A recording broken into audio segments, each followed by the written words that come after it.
السلام علیکم، پاک وائے اسٹوریز میں آپ سب کا خوش آمدید۔ تو چلتے ہیں کیس نمبر 32 کی طرف۔ میں اس وقت ٹیرس پر بیٹھ کر کھیلوں کے ساتھ معمولی سا انصاف کر رہی تھی۔ صرف 6 کیلے ہی کھائے تھے جب میری پڑوسن کے ٹیرس کی ریگنگ پر، جو کہ ایک سیاہ چمکتی آنکھوں والا خوربرو لڑکے نے مجھے 7واں کیلا اٹھاتے دیکھ کر گویا گنتی مکمل کر دی تھی۔ اب مزید ایک بھی کیلا مت کھانا، ورنہ تمہارا نہ صحیح میرا اپنا میدا تمہیں کیلے کھاتے ہوئی دیکھ کر پڑ جائے گا۔ مائی گاڈ، پیٹ ہے یا کنواں؟ ابھی 2 سرسوں سیب بھی پلیٹ میں ڈھک کر رکھی ہوئی تھی، یہ کسی اور کے میدے میں ڈالوں گی، وہ مسلسل بولتا ہوا بڑی بے تکلفی کے ساتھ ہمارے ٹیرس پر کود گیا۔ یہ کیلے سیب تو مجھے ہضم ہو سکتے تھے، مگر ان محترم کی بے تکلفی ہرگز نہیں۔ کون ہو تم؟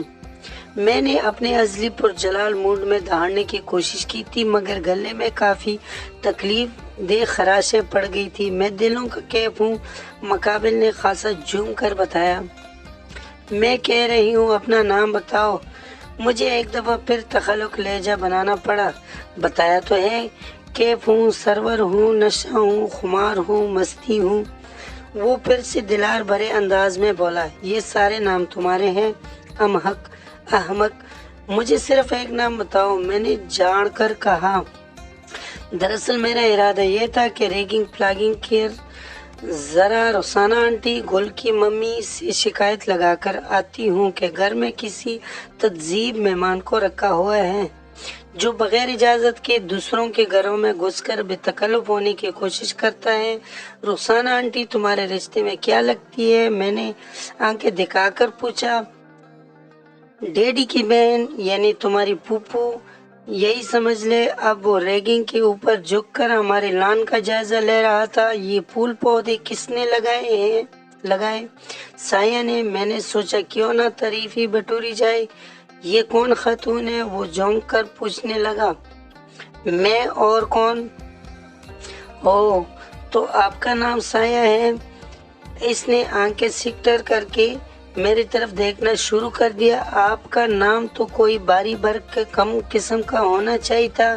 دردانہ ستوت ارایا حزیرہ بیگم۔ کیا مطلب؟ میں چیخ اٹھی، دفع ہو جاؤ یہاں سے، کوئی میرے صحت پر چوٹ کرے تو میں زخمی شیرنی بن جاتی تھی۔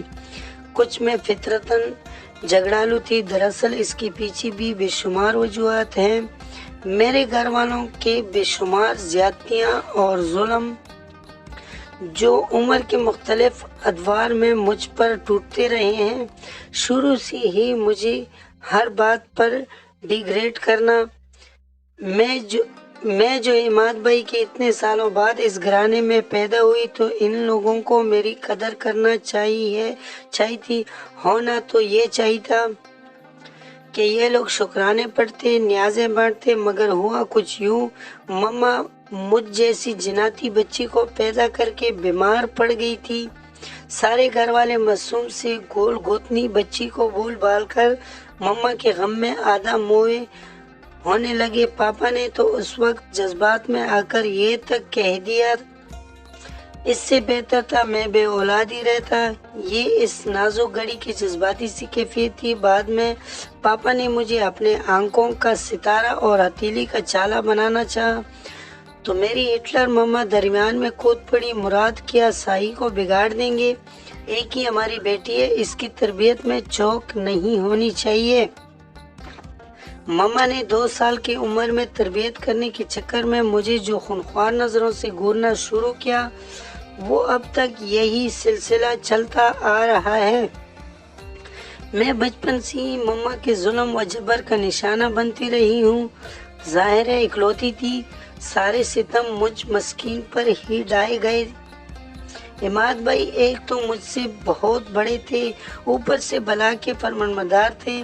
مجھے دیکھ کر تو مما کے ہول پڑتے تھے، ہائے لڑکی ذات اور ایسی بدزبان بولتی ہے، تو گویا چھت پاڑنے کے ارادے سے۔